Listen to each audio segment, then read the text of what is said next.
Cubs win the ball game today, 11-2, highlighted by a David Peterson unbelievable outing in a six-run first inning. On today's episode, we will talk about the rubber match tomorrow, some upcoming series and prospects to be dealt at the deadline. Cubs win game two of the series versus Detroit today, 11-2, highlighted by a great outing from David Peterson in a six-run first inning. After a tough loss yesterday, 8-6 in extra innings after Ian Happ with a huge home run in the bottom of the eighth inning. Cubs couldn't hold on to it in extra innings, but they had runners on second and third, one out with a strikeout, and then um, Bregman, bases loaded, full count, swings through ball four.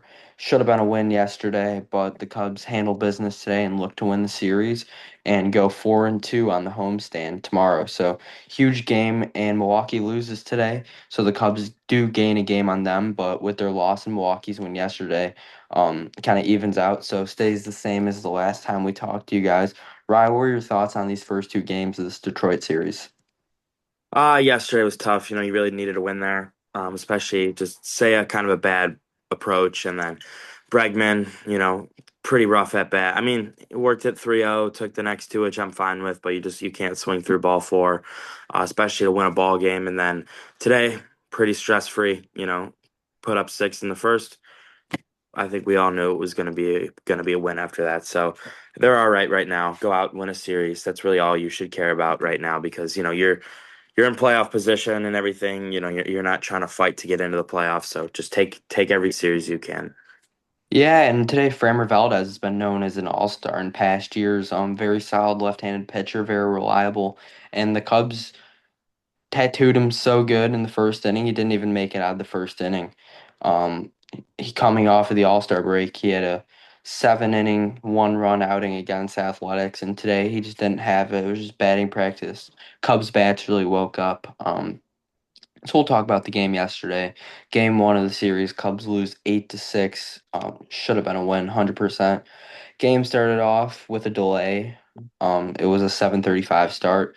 JMO was on the mound, and the first inning was brutal. McGonagall flew out to center field. Then Torres hit a single on a little bloop.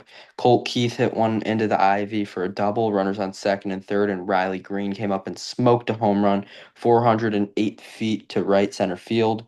This was his 15th home run of the year. Made it 3-0 Detroit. And then Dylan Dingler would follow that one back up with back-to-back jacks as he would put one into center field to make it 4-0. I mean, Rye, JMO got what, one out, four runs. Were you pretty worried in this one? I mean, look at Jameson Tylen picking up right where he left off. Terrible, terrible first inning. Don't think there's much else to it, honestly. Terrible first inning. Yeah, and I mean, he didn't give up a run outside of the first inning. So that's definitely problems that needs to be worked on, but I thought they were going to get murdered, honestly, after the start. Dingler, unreal series so far. Then JMO got a ground out on Carpenter and Torkelson. Bottom of the first, Pete lined out. McGonagall made an unreal diving catch on this. Saya struck out, and then Bushy grounded out. Torque made a really nice play on this one, too. Top of the second, McKinstry flew out. Outman struck out, and then McGonagall flew out. He almost got this one. He almost left the yard, but Pete got it at the warning track. Bottom of the second, Bregman struck out. Happer walked. Nico singled. Rammer flew out. I didn't like this from Rammer. It was a first pitch swinging. Just kind of a weak fly out. I would have liked to see him take a pitch there working at bat. And then Dansby almost went yard, just missed at 396 feet. But no result from that. Top of the third, Torres struck out. Keith grounded out. Green struck out. Bottom of the third, Amaya with a leadoff single. 3-2 chased one pretty much at the plate, which was terrible, but somehow got a hit. If he didn't get a hit there, that would have been really bad. Pete popped out, and then Seo with a long home run to center field, 419 feet. Seo's 16th home run of the year, made it 4-2. I don't know about you, Barag, but I feel like Seo has honestly been the Cubs' best hitter within the past week coming off the All-Star break. Pete was a little bit slow in that twin series, but Say has been really hot as of late and really been picking up the slack from Pete. Yeah, I agree. I think Say has really taken, a step forward. We're gonna obviously need to see that as time goes on, especially when we get, into later in the season. But just a tough AB from him in the ninth, though. When you're kind of trying to pick up a guy like Pete who's been slacking. You got to come through in those moments. But I feel like over, it's the second half so far, the what 5 games now. He's definitely turned it around and taken a step forward. Yeah, I think he took it personally not making the All-Star game. Honestly, he was hitting around 270 with 15 bombs. Like, I think he definitely thought that he could have made the Midsummer Classic, and he got snubbed last year, got snubbed again. So he definitely has something to prove in the second half, which I love to see Seiya Suzuki playing with a chip on his shoulder. And then as far as Pete, like he's gonna go through bad stretches. He's still what 25, 24 years old. You're gonna go through ups, you're gonna go through downs, but as long as he can stay somewhat consistent, I think he'll be fine. In his last 6 games coming off the All-Star break, he's hitting 167. So definitely struggled coming out, but I think he'll be able to pick it up after going 2 for 2 today. But in that same sense, you're gonna have to pick Pete up. Like he carried this offense for a good month, probably more than that, honestly. Single-handedly won you ball games. Like you're gonna have to pick Pete Armstrong up. He can't just carry the team day in and day out. There's gonna be days where he doesn't hit, and you're gonna have to find ways to win ball games. There's gonna be days that he is hitting, and you're gonna have to compliment him. So you're just gonna have to pick up Pete when he's not swinging the bat, which isn't pretty common, but just in general, the offense It's has to gonna step it happen. up. It's gonna happen. Yeah, you're gonna have to pick him up, like you said. Yeah, and then Bushy followed it back to back jacks. I did not think this one was going to go. Looked like a routine pop up, just kept going back to back jacks. I think Michael Bush, another guy that's going to have a big second half after having a rough first half, at least rough start. He's hitting 400 out of the break with 12 hits and 30 at bats. So you love to see that from Michael Bush. He was hitting, I think, 190 within the quarter mark of the season. Then he really started to pick it up, finished pretty strong. He's sitting around 245. I think Michael Bush will finish around 260, 270, and really heat up and have a nice stretch in the playoffs like he did last year. Yeah, definitely got to keep your eye on for the second half. Definitely Michael Bush. Yeah, Michael Bush is a guy that when he goes, the team goes as well. When he's Hmm playing good, the team's playing good. I mean, you And saw it last year, like you said, especially in the playoffs. I mean, he had the first inning homer for like the first, or like he had one game one, game three. Like he was really picking up the offense, and you saw them kind of build off that. yeah, and another thing that I love about Michael Bush is how good he's gotten defensively. Like there's a chance in years to come he will win a Gold Glove, if not multiple. Like some of these plays that he makes defensively just unreal, and the bat complements as well. He's your three hitter right now. He's the guy that's slugging, getting knocks. Him, Seiya, and Pete is a three hole that you definitely don't want to mess with. Yeah, Tough 3 outs. Then Bregman and Happ flew out, top of the fourth. Dingler with another single. Carpenter struck out. Torkelson struck out. And then McKinstry grounded out. Bottom of the fourth, Nico popped out. Rammer struck out. Dansby walked. And then Miggy struck out. Top of the fifth, Outman struck out. McGonagall walked. Torres walked. And then Rollison came in the game.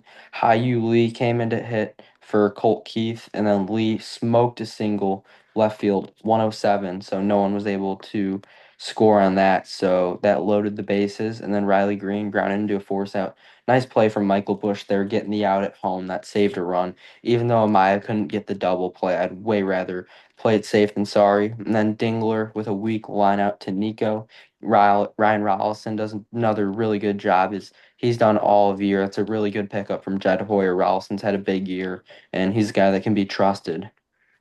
Um, so a really nice job there from Rollison to get out of that jam and keep it a one-run game. And then Drew Sommers came in for Jack Flaherty. Pete grounded out, Sale walked, Bushy struck out, and then Breggy with a little infield single. And then Seiya got picked off at second. That's just inexcusable, honestly. Dingler just fired one. Torres applied the tag. Like that's the little things that you really got to eliminate, especially for a guy who's been in the league for 5 years, as in Seiya Suzuki. yeah, I agree. Just stuff that just can't happen. I love Saya, but he has way too many brain farts and just moments like, what are you doing, dude? Yeah, Like, too just many. defensively, offensively, all around, he's a good player, but I wouldn't say clumsy's the word, but just those brain Clumsy. fart moments. Yeah, Yeah. 100%. Yeah. Then the top of the fourth, Carpenter popped out, Torkelson flew out, and then McKinstry flew out. PCA, unreal play. Bottom of the sixth, Happer lined out, and then Wagglesback came in the game for Sommers. Nico grounded out, and then Rammer with a single up the middle. I don't know about you, but this is a guy I don't want to trade at the deadline. Like as much as there's going to be a lot of speculations that Ramirez is on the move, personally, this could be a hot take, but I would rather trade Jefferson Rojas than Pedro Ramirez. 100%. He's a guy who can help you right now. He's a guy who can help you in October, and he's a guy who can help you next year, the year after. I don't know why you would even think about trading him. He's shown that he's capable, and Take a guess on his age. he's what, 21? 22. And he's in 286 right now. Yeah, and that's not like a fluke number. Like he's been hitting 70 at um bats. 70 at bats. Yeah, I don't see why you trade him. The only way I'm trading him is if you're getting a guy like a Scooble or a number one Yeah, starter yeah, yeah. who's been defined. Like And unless you're and just who you're gonna have for 3 4 years. and Not a rental. one thing I will say, I'm not trading Joe Ryan for Pedro Ramirez. Not even close. Mm-mm. I would 100% rather if a team calls you and says, "All right, we'll do this guy for two prospects and either Pedro Ramirez or Jefferson Rojas. Who do you guys want to trade?" I would 100% say Jefferson Rojas because Ramirez can play anywhere. And here's a hot take. I want to see them work him in the offseason in left field because assuming they don't re-sign Ian Happ, I think Ramirez is a guy that has such versatility that he can pick up left field. 100%. Yeah, I completely agree with you. I mean, he's already got the versatility now. You work him over the offseason in left field. Like, it's not the hardest position to play. I completely I I think that's a mean, really you good idea. transitioned a guy like Kyle Schwarber who's way less athletic and everything to play outfield. Like I think Hmm. Rammer can honestly pick that up, and he's really solid defensively. And I honestly think there's a chance that he starts on your opening day roster next year. I agree. He's made it so tough on Craig. Like he gets one opportunity Saturday, his first lineup, like being in the lineup in maybe 2 weeks, plus the All-Star break. Guy goes in there, delivers a RBI double and another knock. The next day, the guy goes 2 for 4 with another double. I mean, it's just hard not to play him when he's this good. And I really am hoping Jed does not trade Pedro because I love Pedro Ramirez and I'm a huge fan of him and love the way he plays the game. With him playing as good as he is now, I just don't think there's a way they trade him. They better not, unless you're getting someone that is legit a frontline starter or someone that's going to help you now and has control. I'm not trading Pedro Ramirez whatsoever. Yeah, 100%. Dansby grounds out top of the seventh. Gavin Howell comes in.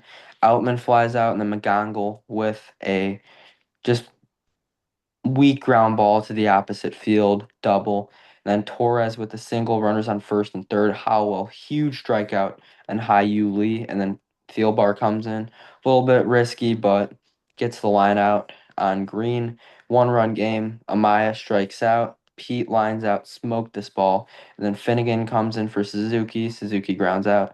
Top of the eighth, Tyler Ferguson comes in. Dingler hits a bomb. I mean, this is just a fastball. This is a really bad 1-2 pitch, honestly.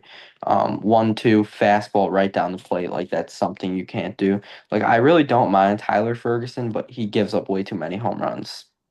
Yeah, you really got to limit that. And again, like you said, not a great 1-2 pitch at all. I mean, Ferguson is a 4.35 ERA with the Cubs, but way too many home runs. Like the Yeah, Walker home run, just off speed, right down the middle. This homer, right down the middle. Like I like Ferguson, but I don't think he's a high leverage guy and not a guy that you'll pitch in the playoffs or in big spots. But I not a bad agree. arm. Yeah. Also want to give a shout out to Tyler Ferguson. He was the guy that gave me a little toss up. I got the Cubs 150-year commemorative ball. That was Tyler Ferguson who hooked Oh, it look at up. that. Look at that. Can't So talk bad about him now. no, I'm not. I'm now a big Tyler Ferguson fan. Wasn't before, but hey, it's my guy now. Carpenter grounded out, Torque struck out, McKinstry grounded out, and then Bushy struck out, Breggy with a single, Ian Happ, bomb, 432 feet, crushing. Like this reminds me of the home run versus Peralta, just into the moon. Like when Ian Happ connects with a ball from the left side, it's gonna go far. Yeah. Oh, God. I mean, into the Piece night. of art. Like, Yeah. yeah. Yeah. Piece of art. Absolute cinema. Then Nico ground out, Rammer struck out. Nice at bat from Rammer. Worked it to a full count, just swung through a splitter. And the thing when Ramirez strikes out, he's working at bats. He's even when he strikes out, 7, 8 pitch at bats. Like that's what you love to see. And then top of the ninth, Jacob Webb comes in, strikes out Outman. McGonagall flies out, and then Torres walks, and Hyu Lee grounds out. I don't know about you, but Jacob Webb is so underrated. He's been so lights out for this team as of late, and I would say he's their closer right now. I like what I've seen from Jacob Webb. Yeah, I mean, we talk about him a lot, and he's not getting the recognition he deserves. He's been great for this team so far, and I agree with you. I think he's right now their closer, most reliable. But If Danny P comes back healthy, unless you go out and get someone from the bullpen, I say he's your eighth inning man. I think depending on when he comes back, if you work him enough and you pitch him in the eighth inning enough, I think he'll be your October closer. Yeah, I agree with that. But it just all depends on when Danny comes back. hmm Now let's talk about this ninth inning. I mean, geez, Jansen comes in. Dansby, leadoff double. Heck of a job from Dans. Runner on second, no outs. Should be able to win a ball game here. Conforto does his job. Smokes the ball to right field. 7 pitch at bat. Dansby moves over to third. They intentionally walk Pete. Pete goes to second. Seiya Suzuki comes up. 3-1 count. Swings through a strike right down the middle. And then swings through ball four. I mean, just that you can't swing and miss at 2 pitches. Like the 3-1 pitch was right there. That should have been game right there, but you just got to put the ball in play for say a Suzuki there. Yeah, I mean, we talk about. I mean, he just had no approach, just not a terrible at bat from him. Then Bushy comes up, works a hell of an at bat, was down 2-2, then works 2 balls. Bregman whew, comes up, bases loaded, works it to 3-0, takes 2 pitches. Completely understand that. I'm not mad about that whatsoever. Fouls off a cutter. He saw all cutters in this at bat, not one off Yeah. free pitch, all cutters. And then foul tip, ball four. As much as this was ball four, when you're in a 2 strike approach, you're fouling that pitch off, especially how close it was to the zone. Like it's just he's got to come through, man. There's got to be a time. You're paying him 35 million a year for I stuff like mean, that. you could even say pitch number one. You got a helmet. Yeah, You're it's wearing a helmet. that made me pretty mad. As much as you don't want to take a 94-mile-an-hour I fastball mean, to the all head, the that's treatment that's they've a ball got, game low. all the treatment they've got for you. You're getting paid all the big bucks. You're wearing a helmet. Win the ball game. That frustrated me a little bit too, Rye. But I mean, okay, I'm not gonna sit here and be like, he should have took it off the head. I But mean, what are you doing if you have a 95-mile-an-hour fastball from Kenley Jansen at your head? if it's the playoffs, I'm saying my head will heal. Now, if it's the regular season, mm, I don't know. Now, I Yeah, do want to say, remember last year though, in like game one of the NLCS, when the bases were loaded with 2 out and the Brewers were down one, and Terang had a 3-1 pitch thrown like at his hip, and he like yeah, jumps out of the way so uh-huh. that it doesn't hit him because it would have tied it, and then he strikes out at ball four. It was so funny. Now That's that's a great. situation where I would have been like, "You're a Pissed. loser if you." Yeah, Yeah. And then the top of the 10th, Thornton comes in. Trent, just terrible. Riley Green comes in, smokes one off of his foot. He couldn't even walk off the mound, had to get help. Feel terrible for Trent because how good he's been, but seems like he's okay, which is the main concern because Thornton's been a huge piece of this bullpen. yeah, it's good. Tough hit to the bullpen. Honestly, he's been really good, and just again, like you said, it sucks to see him He's leave. probably your eighth inning man behind Webb. If Webb goes in the ninth, and you have to go into a 10th inning. Thornton's your guy. Thornton's your eighth inning man. You can put him in big spots, so that's unfortunate, but no IL stint for him. He's day to day right now, especially with an off day on Thursday, which is going to be big. Use that. Yeah, I thought they had said they put him on the 15-day right before the game today. I do not think so, no. I believe it's day to day. I'll check that for you, though. And then the ass man comes in, gives up a single to Dingler. Dansby made a nice play on it, but just nothing you could do. And then Kerry Carpenter grounds into a fielder's choice. This was an error by Nico. should have been a double play. Nico doesn't make it. That's a one out of or 9 out of 10 times Nico makes this play. It's just that one time comes in to kill him. And then Torkelson with a ground ball up the middle, it gets through. McKinstry and Outman strikes out. They intentionally walk McGonagall and then get a force out. 10th inning, Ian flies out. Um, Nico with a single. Rammer hits into a force out. Um, Bregman scored. Nico's out at second. Rammer got to first. Hit this ball pretty hard, but just not enough. Dansby with the single. So you got runners on first and third. You got the tying or the winning run up to the plate. I don't know why you're not taking a pitch in this situation to let the guy get over, or why you're not stealing Dansby. Like Dansby has decent speed. He can swipe a bag. I don't think they're throwing through there either. But Carson swings a low changeup, ground out game. I like to see the fight, and this time from the offense, but just this is a game you got to win 9 out of 10 times. Yeah, I don't even look at the 10th. I just more look at the ninth, and you got to score in the Yeah, ninth. true. As much as you want to put on Bregman, he did have a good day, 2 for 5. But got to come through when you're getting paid the big bucks. And this game definitely took a toll on the bullpen. So nice job from Peterson and Savali today. You threw one, two, three, four, five, six, 7 bullpen arms. 7 out of your 8 guys threw in this game. So obviously you got to get some more depth from JMO. So you had 7 tired arms, and all of them had breaks today. So really nice job from PD and Savali. Yeah. So we'll talk about today's game. Cubs win 11-2. First inning, Peterson strikes out Torres. McGonagall grounds out. Lee grounds out. And this is what you want to see from David Peterson. Got to put the ball on the ground. If the other team's putting the ball on the ground, you have one of the best defenses in the league. Let them do their job, and that's what David Peterson's known for. So just got to find ways to put the ball on the ground. Yeah, he did a really good job with that today. The first, Pete with a triple into the corner, and Sale walked. Breggy was hit by a pitch, and then Carson Kelly smokes a ball to the right side for a single. Makes it 2-0. Still no outs, and then Bushy smokes a ball. 101 jumps on a first pitch sinker. Only one run comes in because how hard it was hit. Makes it 3-0. Nico with the single. They hold everyone. Bases loaded. Happer. A lot of times this really isn't a single. Puts one in the air. Windy City does its job. Takes it. The right fielder, I assume, never played in Chicago yet. The wind just takes this ball. Little bloop single. And then Dansby pops out. Alcantara strikes out on 3 pitches. Rough day for him, definitely. And then Pete works a walk. Madden comes in the game.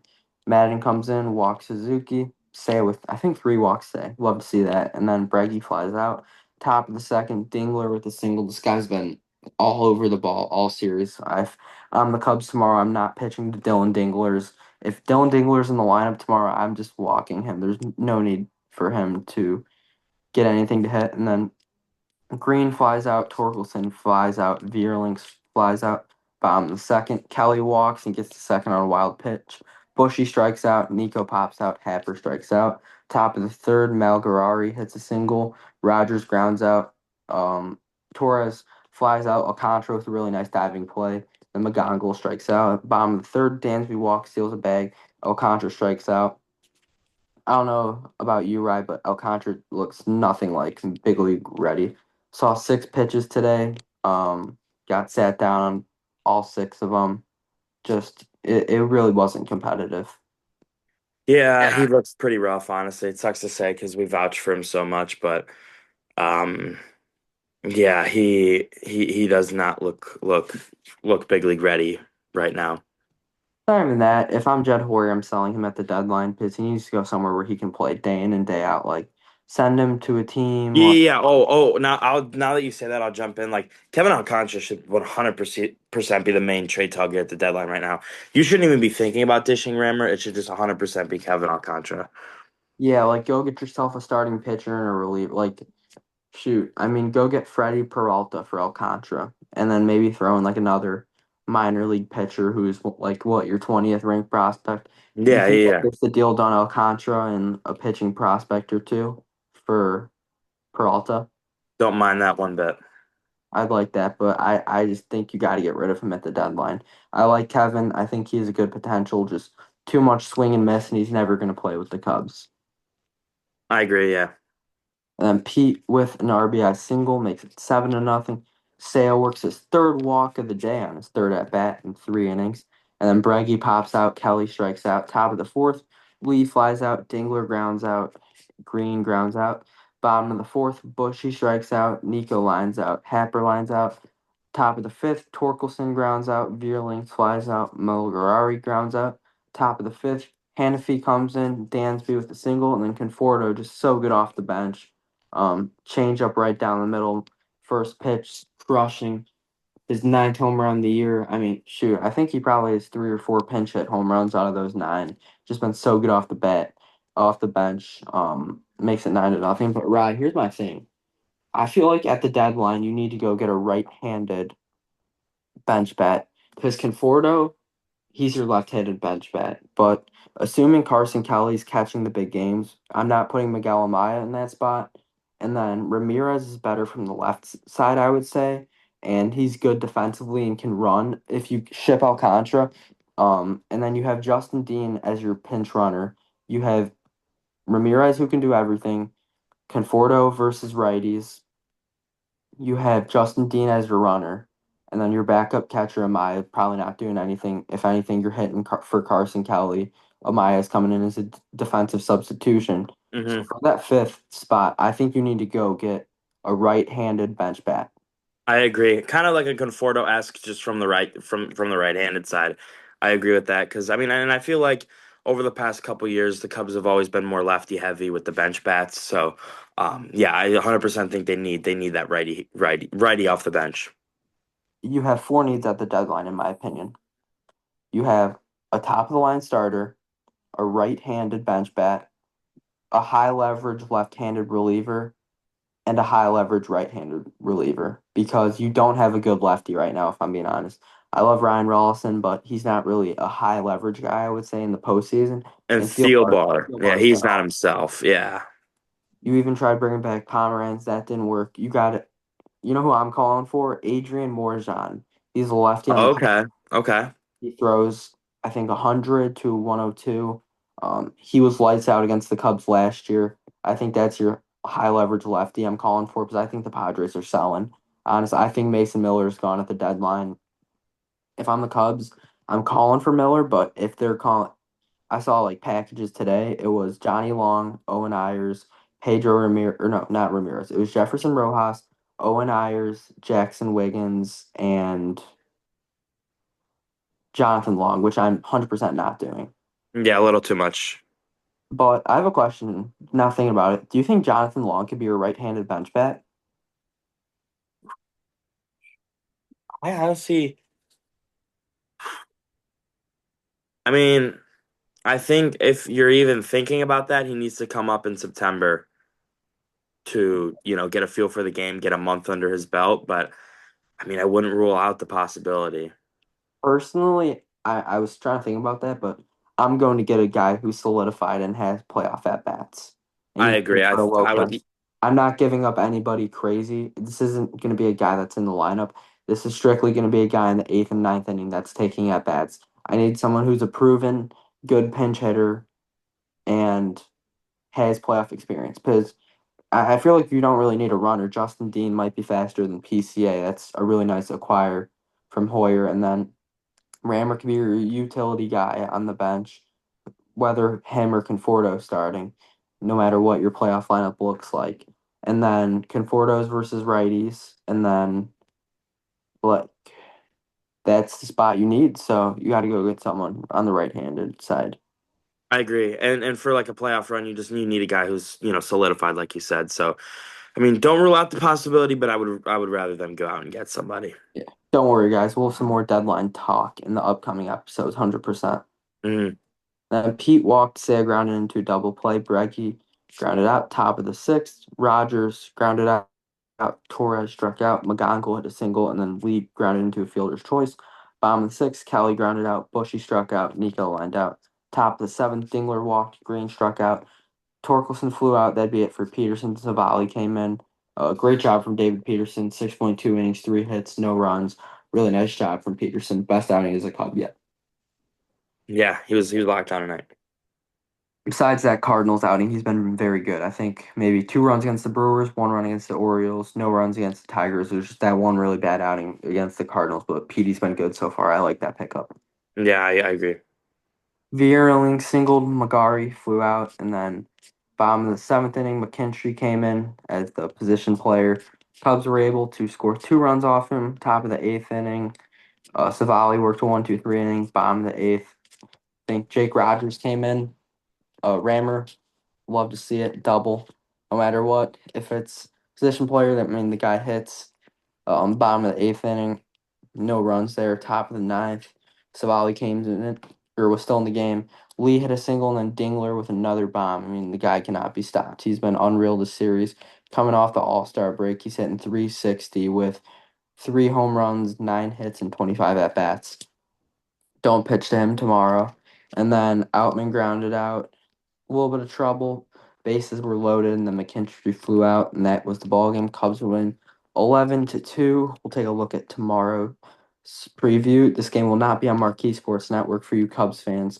This game will be on ESPN tomorrow, 7:10 national television game. For the Tigers, it's Keiter Montero.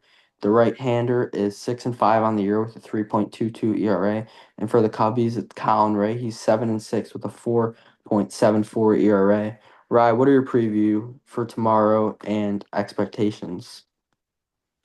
Well, we need Colin Ray to have a nine run, 4 inning ball game. We need some Colin Ray baseball, 3 runs, 5 innings, something like that. I think the Cubs can do well against Montero, but again, I think this is mostly on Colin Ray here to just not have one of his really, really bad starts. I think the bats will be fine. It's just limit the damage. Yeah, I would say the bats got to get hot, and as much as like this isn't that big of a game, this is a big game because you faced two not good AL Central teams, and you got to come back over 500, um, from this homestand. Like if you're 500 against the Twins and the Tigers, this is a disappointing homestand. But if you go 4-2, that's a solid homestand. So this is a bigger game than people think, 100%. Yeah. and especially Milwaukee's playing a bad Mets team, so chances are they're gonna win tomorrow. So if you lose that game, that's another game dropped on Milwaukee. Um, so that's a 110 game. So we can hate watch Milwaukee on the mound for the Mets is Christian Scott, who's been very good. So hopefully Christian Scott can pull away. I'll be hate watching the Mets at 110 tomorrow before the Cubs. First pitch at 7:05 on ESPN, and maybe they can take 2 games on the Mets between today and tomorrow. And Luis Robert, we trust. I think he hit one like 450 today. That was unreal. Yeah, good win from the Mets tonight. Really, really helped us out. Did. All right, so we'll take a look around the MLB. Rangers beat the White Sox 10-0. Really nice start from Kumar Rocker. Noah Schultz got tattooed. Red Sox and Orioles got postponed. The Guardians beat the Twins 5-2. Parker Mesnick coming off that All-Star game. It's been unreal. Struck out 6 in the win. The Dodgers beat the Phillies 2-1.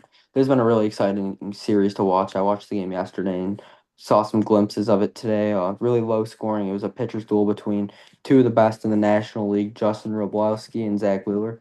Right, Justin Roblewski needs to be talked about. He's 11-2 with a 2.62 ERA, and he's the Dodgers like 4 or 5. That's just unreal to me. Yeah, he's been unbelievable. One of my buddies is a Dodger fan, and I mean he won't stop talking about him. He's very swept under the rug, I feel. He is. Yankees and Pirates got postponed. The Rays beat the Blue Jays 12-2. Nick Fortes with a 4 RBI game. Drew Rasmussen picks up another win. The Padres beat the Braves 8-3. Machado and Tatis and Merrill with home runs in this one. Braves have been struggling as of late. They started off really hot, but Cubs are only 1 game back of the Braves right now, just in general. The Royals beat the Giants 3-2. Leander Avila had a really nice start in tonight's game. The Mets beat the Brewers 4-0. Luis Robert with the dong in this one, and Zach Thornton, really nice outing. And then the Astros beat the Marlins 5-3.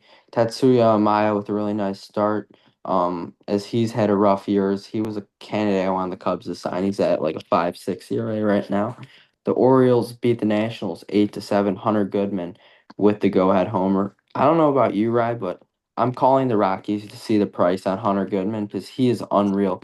31 homers on the year. Like I'm not saying go get him, but I'm calling them to see what the price is on him. 100%. You have to give him a call. Yeah.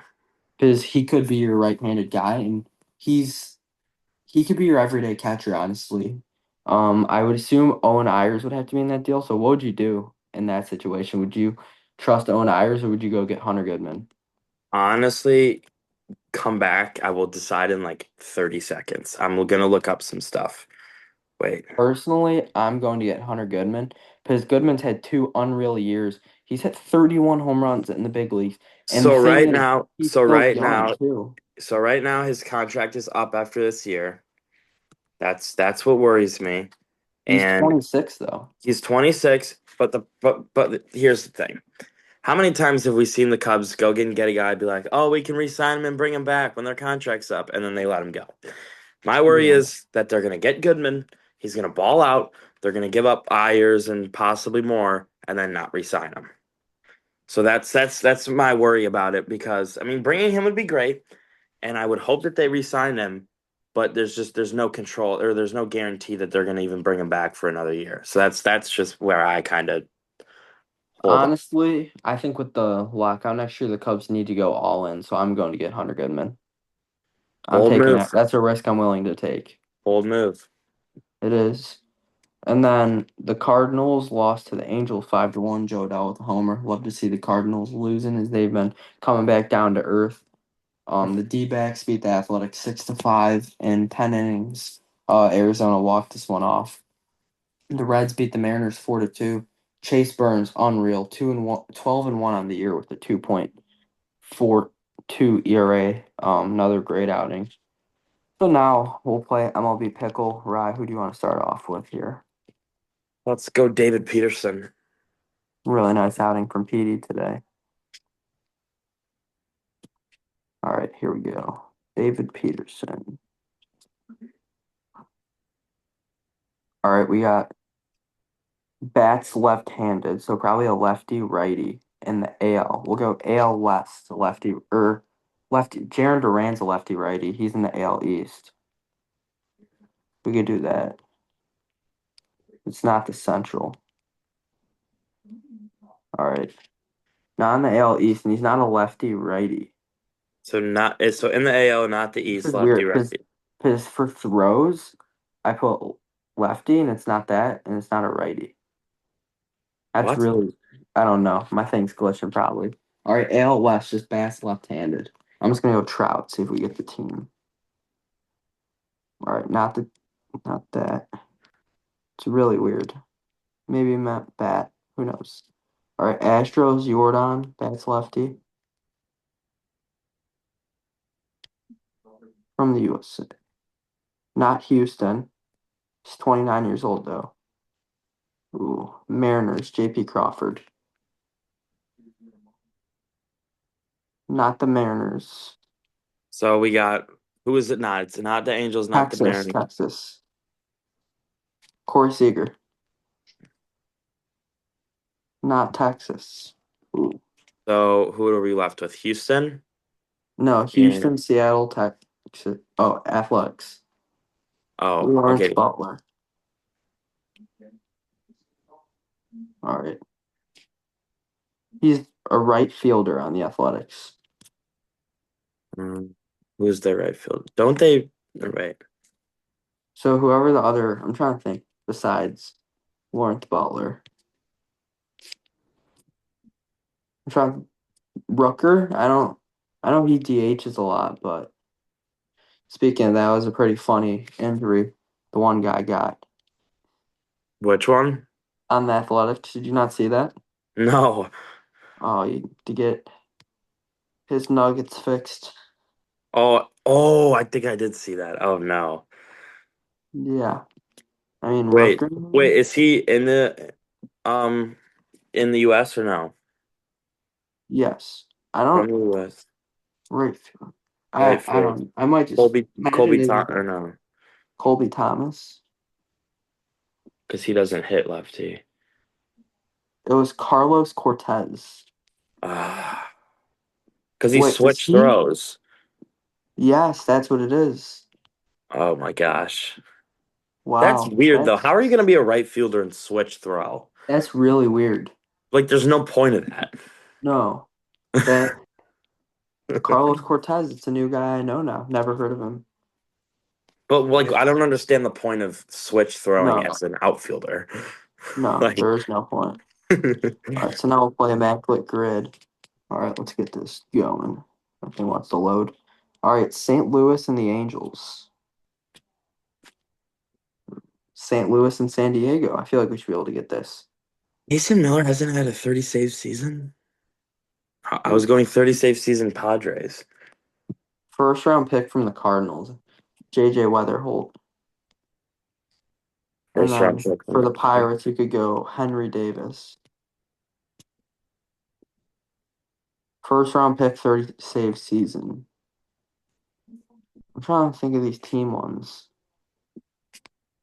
Ooh. I not want to be here all day. All right, Pujols for Cardinals, Angels. Dave Parker for Pirates, Angels.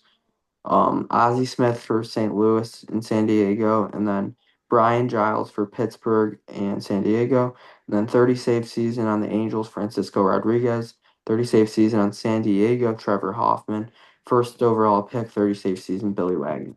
Thank you guys for tuning into today's episode. Make sure to tune in tomorrow after game 3 of the series against the Tigers. Make sure to go check out our recent interview with Chase Meyer. Signing off, Ryan Dunleavy. Ryan Zelinsky. See you guys in the next episode.